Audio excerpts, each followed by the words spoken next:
and I'm in grade 12. I would like to thank PFLAG Canada and Outreach Services for inviting me to speak and give me the opportunity to share my story and journey. Ever since I was in grade 2, I always felt like I was a boy. I was a boy trapped in a girl's body. I wore boys' clothes and my hair was pretty short. In elementary school, I had a lot of friends. I was very athletic. I was on a lot of sport teams at my school also. When I was little, it was hard for me to accept that I was a guy in a girl's body. But once I hit puberty, it was my worst nightmare. Around grade 7, grade 8, I started hitting puberty, and because I was so uncomfortable in my body, as it wasn't the body I was supposed to have.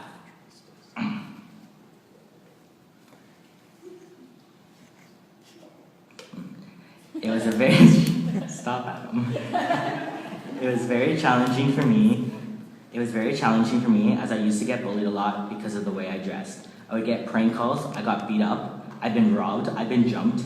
People used me for my money, I've been spit on, you name it, I probably went through it. I got in a lot of trouble at school and had a tough time at home. I had a lot of anger and aggression, and because of this, I was put into CS care and was in group homes. I had been into 11 group homes within the span of a year because I got kicked out of every group home due to my anger.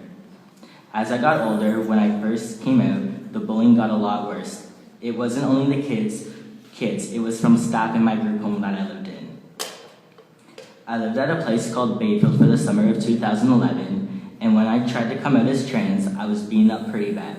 I got bruises and scratches all over me, and I ended up with a broken wrist.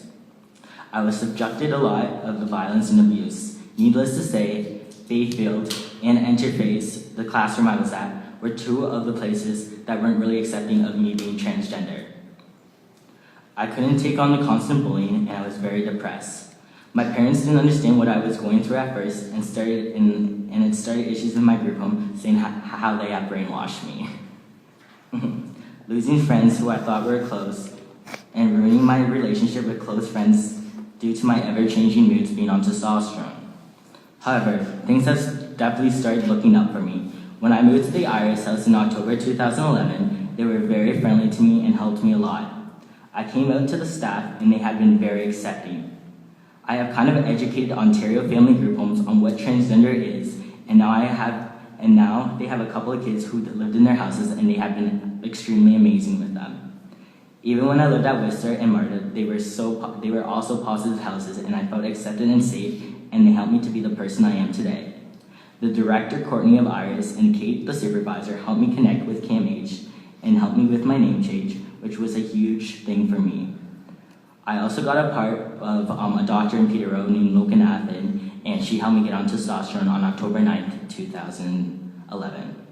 Susan, my worker, got it approved for CS to pay for my name change, and I was the first kid in the agency with a legal name change. My parents at first, they weren't really sure what transgender was and thought it was just a phase, but for them to pay for my top surgery and take the time off work for that, take me to my testosterone appointments, and also pay for my gender to be changed is a huge thing for them, and I couldn't be any more proud of them. They also started calling me Brandon and using male pronouns, which was amazing, as I know how hard it was to say goodbye to their daughter. My brother and the rest of my family have also been a huge support. Don't cry, Mom. Besides my parents and brother, my old CS worker Susan and my old prime worker at Iris, Kate, have helped me since my first day in care into my last day and will forever be in my life. They are never getting rid of me, so don't try, Kate. He means that. Sorry, this time.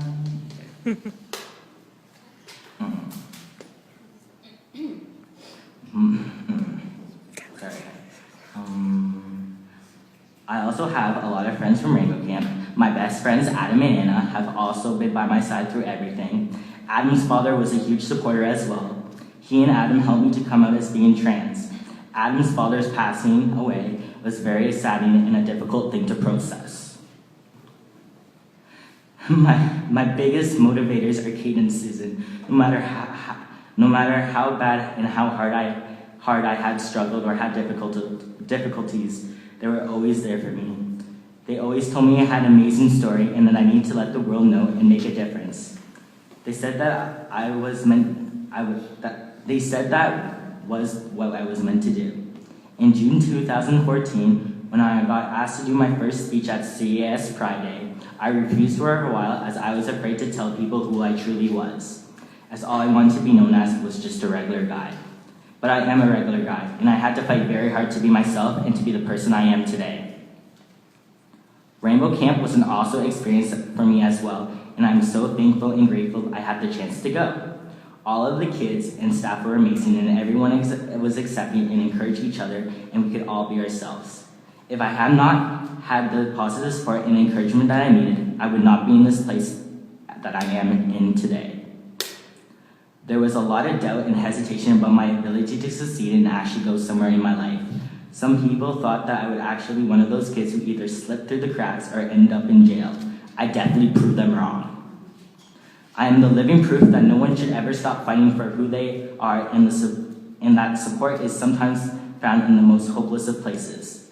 The trans journey is different for everyone, and it may not be an easy path, but there are lights along the way that are able to guide and provide a way through it, even if the first step is the scariest and the hardest one to take.